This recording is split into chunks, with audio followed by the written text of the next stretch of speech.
Hello दोस्तों, मैं आज आपको एक कहानी बताने जा रहा हूँ। ये कहानी सन 1928 की है, जब भारत में एक अंग्रेज सैनिक अपने नौकरी से तंग होकर नौकरी छोड़ के वो अंग्रेज जा रहा था। उसका एक शौक था वर्ल्ड ट्रैवलिंग का।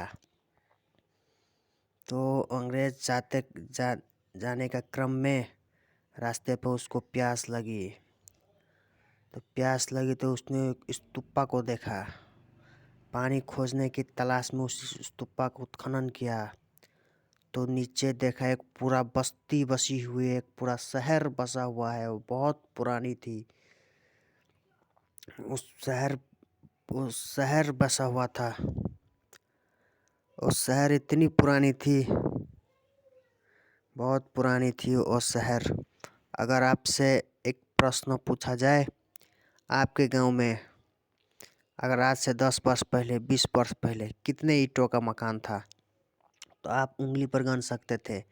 लेकिन आज से 5,000 साल पहले वो सिंधु घाटी की वो शहर इतना विकसित हो गया था।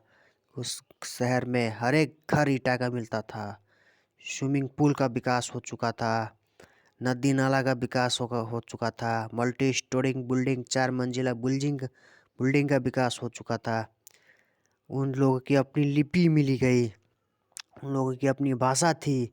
भले ही हम नहीं पढ़ सके, अगर किसी अज्ञात लिपि को पढ़ना हो तो उस लिपि में एक पैराग्राफ या एक स्टोरी लिखा हुआ होना पड़ता था। लेकिन उसकी लिपि और भाषा सिर्फ 1 लाइन या 2 लाइन ही लिखा हुआ मिला, इसलिए हम आज तक नहीं पढ़ पाए। इतना विकसित हो चुका था वो लोग। हर एक घर में बाथरूम मिला, स्विमिंग पूल मिला, कृषि का सबूत मिला। लेकिन विडंबना, ये हमें जानकारी नहीं थी। ये हमें जानकारी क्यों नहीं थी? हमारी देश का इतिहास, हमारी देश की सभ्यता हमें जानकारी क्यों नहीं थी? ये सिर्फ 5,000 साल पहले है। जब ये 5,000 साल पुरानी बात हमको नहीं पता था, आखिर इसका कारण क्या हो सकता है? जो लोग दावे करते हैं, जिसका पूरा 1400 साइट मिला है, 900 भारत में, 500 पाकिस्तान में, सिंधु घाटी सभ्यता की पूरे 1400 साइट मिले हैं। उनकी अपनी भाषा थी, उनकी भाषा को आज तक कोई नहीं पढ़ सका।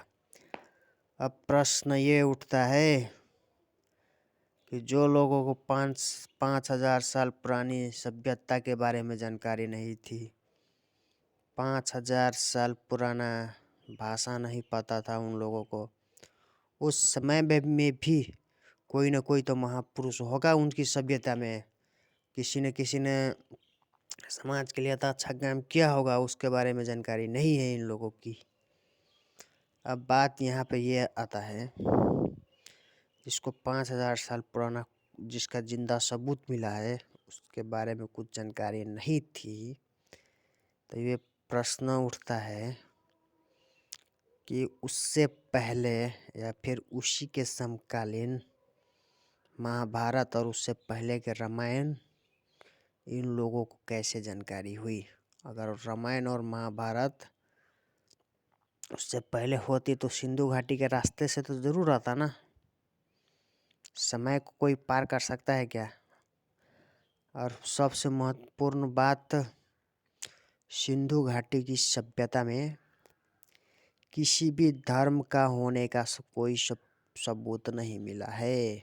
किसी भी धर्म का, न कोई मंदिर का स्ट्रक्चर का कोई भवन मिला है, न तो कोई मस्जिद का स्ट्रक्चर का कोई भवन मिला है। किसी भी धर्म का कोई भी किसी भी प्रकार का प्रमाण नहीं मिला है। मतलब हमको ये बताया जाता है कि हिंदू धर्म बहुत पुराना है।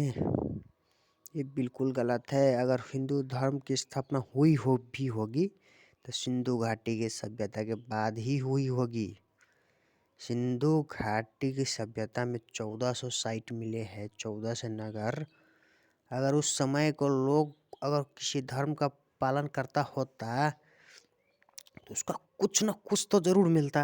अब 6 करोड़ साल डायनासोर का हड्डी मिल सकता है, तो फिर सिंधु घाटी की सभ्यता के लोग अगर किसी धर्म को पालन करता होगा तो उस धर्म का तो कोई न तो कोई सबूत मिलता होगा। जैसे कि हर एक धर्म का अपना अपना लिपियाँ और भाषाएं होती, उसमें कुछ लिखा हुआ अभिलेख मिलता। किसी भगवान का मूर्ति मिलता, वो भी नहीं मिला। अगर उस इतना सारा भयंकर शहर मिलेगा, शहर में कुछ नहीं मिलेगा, ऐसे कहीं हो सकता है? ना तो कोई भगवान की मूर्ति मिली, ना तो कहीं मंदिर मिला, ना किसी देवी देवता का पूजा होने का सबूत मिला। वो सभ्यता बहुत ही रहस्यमयी सभ्यता है। जब 5000 साल चीज़ें इतनी पुरानी हो सकती है कि लोग भूल गए, उससे पहले के तो आप 17 लाख साल पुराना रामायण को तो कोई कल्पना भी नहीं कर सकता था। ये दोस्तों आज के लिए बस इतना ही। मेरा वीडियो पसंद आया तो लाइक कीजिए, सब्सक्राइब कीजिए, और आगे की जानकारी के लिए मैं आपके सामने फिर से उपस्थित रहूँगा।